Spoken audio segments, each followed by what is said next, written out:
Welcome to the Therapy Show podcast. I'm your host, Lisa Mustard. In each episode, I interview a seasoned and knowledgeable talk therapist from the counseling world to glean valuable insights, techniques, and tools that you can apply to your practice and your life. And if you're considering a career in the counseling field or just want to hear about what it's like to be a talk therapist, then this is the podcast for you. So let's talk a little bit more about anxiety. This is a topic that comes up a lot in the work that I do. And I wanted to come back and share a little bit more about how do we recognize anxiety and not let it overtake our brains and our bodies and learn to understand it and maybe even consider transforming our relationship with anxiety, knowing that it might be there with us, for good, bad, and different. So, because some anxiety actually is not a bad thing, but a lot of people, they don't like anxiety. They want to get rid of it. And I want to first start off with explaining what happens to your body when anxiety starts to kick in. So I'm going to talk a little bit about the brain and the different regions that are part of your brain that are involved when it comes to when you start to experience anxiety. So when anxiety starts, it triggers a complex set of processes in the brain that involve several different regions and neurotransmitters. So here's a simplified explanation of what happens in our brains when anxiety starts to kick in. I'm going to try to keep it simple. So first, the amygdala. Is a small almond-shaped structure located in the limbic system of the brain. It is responsible for processing emotions, including fear and anxiety. And when a potential threat is perceived, the amygdala sends a signal to the hypothalamus. Now, the hypothalamus is a small region located at the base of the brain, and it plays a key role in regulating the body's stress response. And when the amygdala sends a signal, the hypothalamus activates the sympathetic nervous system. The sympathetic nervous system is responsible for the body's fight or flight response, and it prepares your body to respond to a potential threat by increasing your heart rate, respiration, and your blood pressure. And this can result in the physical sensations like sweating, trembling, and a racing heart. Now, the HPA axis is next. So the hypothalamus also activates the I don't know if I'm gonna say this right. I think I am. Hypothalamic pituitary adrenal, also known as the HPA axis. And this triggers the release of cortisol, a stress hormone that prepares the body to respond to a potential threat. And then the prefrontal cortex is the part of the brain responsible for decision-making and rational thought. And when we experience anxiety, the prefrontal cortex may become overwhelmed, making it difficult to think clearly or make decisions. And these things happen in a flash. So knowing what's going on in your brain, I think is important. Like if something is happening to you, your body is responding, your brain is sending messages to different parts of your body, and your body is responding to a perceived threat. Now, while these responses can be helpful in some situations, they can also feel really overwhelming and distressing when they occur in response to non-threatening situations or thoughts. Also, I'm going to say this many times throughout this episode, but it's important to note that everyone's experience of anxiety is unique, and there may be other factors involved in the development of anxiety, such as genetics, past experiences, and environmental factors, which I want you to know that those things can definitely play into the triggers or the reasons why you might have a different level of anxiety than some of your peers or family members or even friends. All right, so first we're going to talk about some strategies that may help you cope with your anxiety symptoms. I have mentioned these on another episode, but I always feel like, it's important to say these things over and over again. Sometimes you need to hear them multiple times before you actually take action on using them. I mean, I did. I had to hear this so many times before I actually decided to try mindfulness and guided meditation. So the first tip or strategy is to practice mindfulness. And what is that? It is the practice of being present and aware of the present moment without judgment. It can help you become more aware of your thoughts, emotions, and physical sensations associated with anxiety and learn to accept them without trying to fight or control them. So just letting things happen and paying attention to what's going on. So the second strategy is to identify triggers. Like you're going to try to identify the specific as possible situations or people or events that trigger your anxiety. And once you know those triggers, you can then develop coping strategies to manage your anxiety in those situations. I'm going to give you an example. So I like to think that social media is a good thing for me. But sometimes when I get on social media and I see certain things on my feed when I'm scrolling, I get triggered. I mean, I get triggered like anybody else can get triggered. And so silly me, right? Why do I keep letting these things show up in my scroll or in my feed? So I have two choices. I can just get off social media, which chances are I'm not going to do, right? Or I can curate my feed to see the things that I want to see. So I can unfollow things on social media. We have that power to unfollow, right? To unsubscribe, to click. It doesn't mean that you have to like, you know, always make a comment or, put your feelings out there. That might help you feel good in the moment, but I don't necessarily think that's a long-term strategy because I think that just amps up it amps up my anxiety. But like I said, I know that's a trigger. So I identify it and I just don't look at those things anymore. I take it away from my feed. All right, so that's one example for me. The third one is to challenge negative thoughts. So anxiety is often fueled by negative thoughts or beliefs, such as I can't handle this, or man, something bad is going to happen. Those thoughts that tell you those negative thoughts. But you got to learn to recognize and challenge these thoughts with more realistic and positive ones. Now, this is something that I work on, not just personally, but with my kids. So if one of my kids is having a negative thought or a belief, I challenge it and I said, okay, I understand that, right now you're feeling that way, but let's think about a time, a past event or experience where you might have had this negative thought and it turned out completely opposite. So I help them kind of like look at their past experiences and help them realize like, no, you thought it was going to be horrible, but look what happened. So what's reality is it's probably not going to be that bad, right? So learn to recognize and challenge your thoughts, help your kids challenge their thoughts with more realistic and positive ones. And I think that's a great skill to teach your kids while they're young, and it will only serve them in the future. All right, the next strategy is to build a support network. So surround yourself with supportive and understanding people who can offer encouragement, reassurance, and practical help when needed. So who are you hanging out with? Hang out with people who support you, who don't bring you down. The next strategy is practice self-care. Take care of your physical and emotional needs by getting enough sleep. That's really important. Sleep is so important. Eating a healthy diet, could go on for hours about that.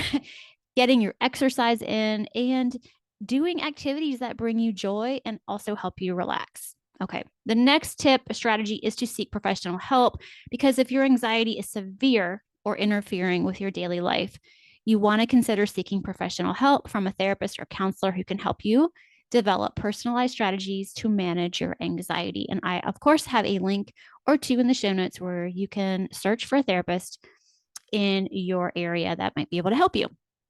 Now, remember, these strategies, like anything, they take time and they take practice, they take intention. And they take persistence. So be kind to yourself and celebrate the small victories along the way. All right. So the next thing I want to talk about is triggers because you hear a lot about like identify your triggers, but how do you do that? Like, how do you actually, identify your triggers? So here are some steps or strategies that might work for you in helping you identify your triggers. So number one is to keep a journal and write down your thoughts and feelings and behaviors when you feel anxious. So you want to then look for patterns or common themes that may be triggering your anxiety. The next strategy is to reflect on past experiences. So think about times when you have felt anxious in the past and what was happening at the time. And were there specific situations or events that triggered your anxiety? So you're starting to be a detective on yourself. You're starting to look at your past. You're starting to take on a little bit of, I like to call it like, Agatha Christie on yourself, I guess. I don't know. So also pay attention to your body because often anxiety comes with physical sensations, like I mentioned earlier, such as a racing heart, sweaty palms, shallow breathing. So pay attention to the physical cues and try to identify what may have triggered them. All right. The next tip is to consider your environment because your physical environment can also be a trigger for anxiety. For example, being in a crowded or noisy space may trigger anxiety for some people. Now, in the environment, or well, I shouldn't say environment, where I work, this is something that comes up a lot because I work with military. And so crowded or noisy spaces can be a big trigger for the military members that I work with. And usually that's one of the things that is brought up pretty quickly for them. So pay attention to your environment. Also, reflect on your thoughts. Negative or anxious thoughts can also be a trigger for anxiety. So pay attention to your thought patterns and try to identify any recurring negative thoughts that may be contributing to your anxiety. When you start to feel down or you start to feel bad about yourself and you start to, repeat these negative or anxious thoughts to yourself about yourself or about what you're experiencing, that doesn't help. So really work to maybe keep that journal. I think that's really important as you're starting this out, is like to keep a journal and write down when you're starting to think, feel, and behave in an anxious way, because then you can go back when you're not feeling anxious and really reflect on your past experiences, what was going on with your body, maybe your environment, and then of course those thoughts that started taking you down maybe that anxious path. Now, it's not always easy to identify triggers. It's going to take time and effort, but I really feel like, and I've seen it be a valuable step in learning to manage anxiety. All right. Now, often I will have somebody say to me, "No, Lisa, I don't have any triggers. Like I can't pinpoint anything. I don't have any triggers." And I'm like, okay, well, let's think about that and let's talk about that. There could be several reasons why someone may not be able to identify their triggers or their cause of anxiety. Because number one, they might have subconscious triggers, because sometimes anxiety can be triggered by subconscious thoughts or experiences that we may not be consciously aware of. And this can make it difficult to identify the cause of our anxiety. And that's okay. It's just information, right? Like it's just to know, if you are saying to yourself, I can't put my finger on what is triggering me. These are the things to keep in mind. So, generalized anxiety disorder is a type of anxiety disorder characterized by excessive and persistent worry about a variety of different topics. And people with this disorder may not be able to identify a specific trigger for their anxiety because it is related to a general feeling of unease or worry, just overall. Another one is childhood experiences, such as trauma, abuse, or neglect, can contribute to the development of anxiety disorders later in life. So, people who have experienced these types of experiences may not be able to identify the cause of their anxiety because it is rooted in early life experiences that they may not fully remember or understand. I think that's really important. And last but not least, co-occurring conditions. So, other mental health conditions, such as depression or PTSD, which is post traumatic stress disorder, can also contribute to feelings of anxiety. So, when anxiety is co occurring with other conditions, it can be really difficult to pinpoint the specific cause of the anxiety. So, I would say if you're having a hard time, understanding, because a lot of people will say, well, find the trigger, find the trigger. But if you can't find the trigger, if you can't figure out like where it's coming from, then these four things right here might be why, or where, I'm sorry, not why, but like where the anxiety is coming from. Subconscious triggers, generalized anxiety disorder, possibly childhood experiences that you may not fully remember or understand, and also co-occurring conditions.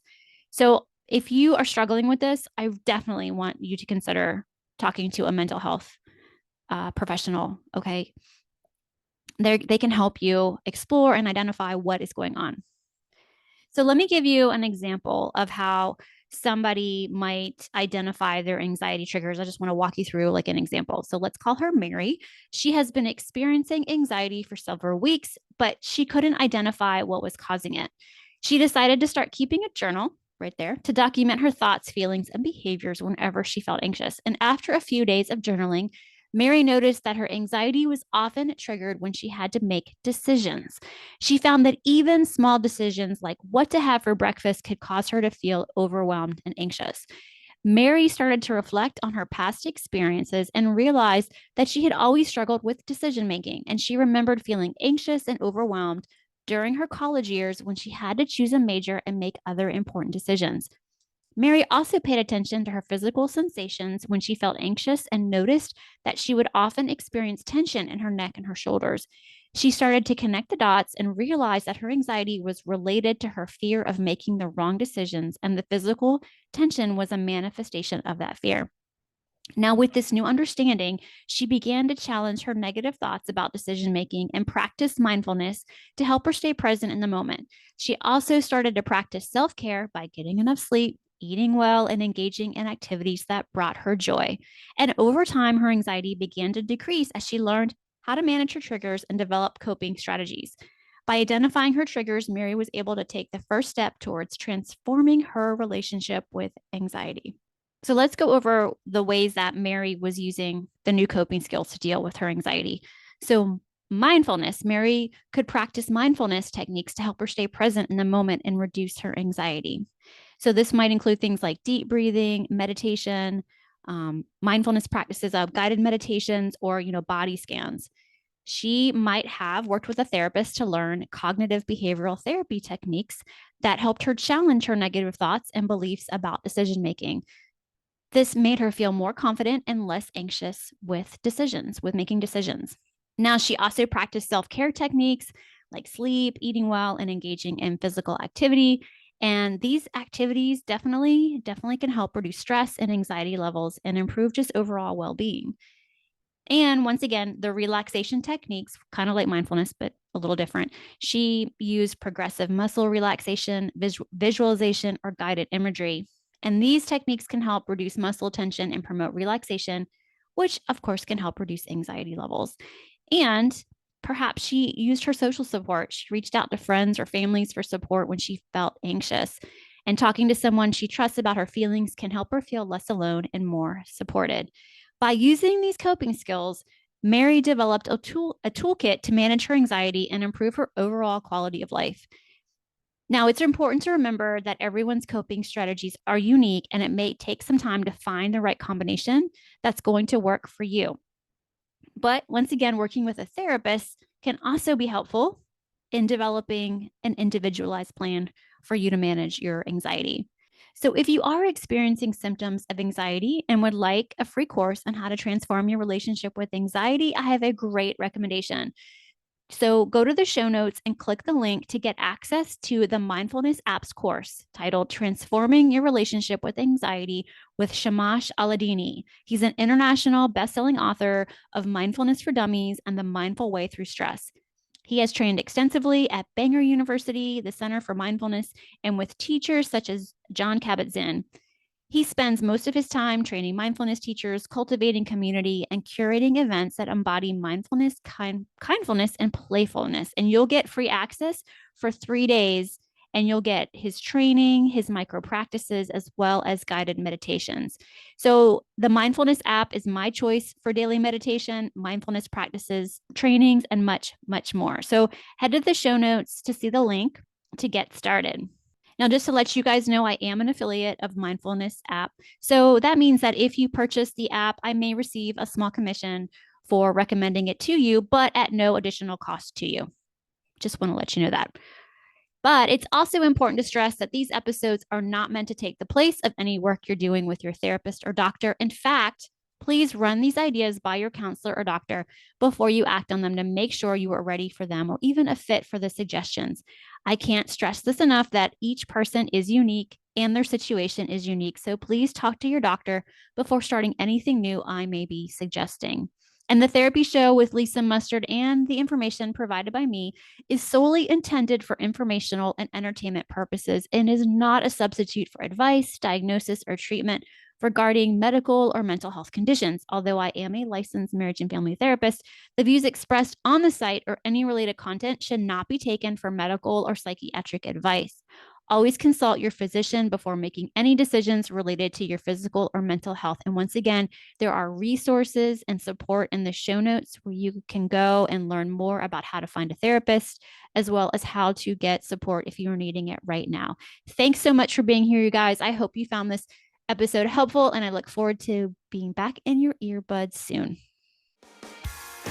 Well, that wraps up another episode of the Therapy Show with Lisa Mustard.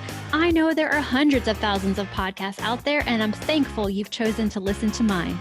Be sure to visit lisamustard.com to access the show notes and discover more fantastic content. And I'd be grateful if you subscribe to the show. Thank you.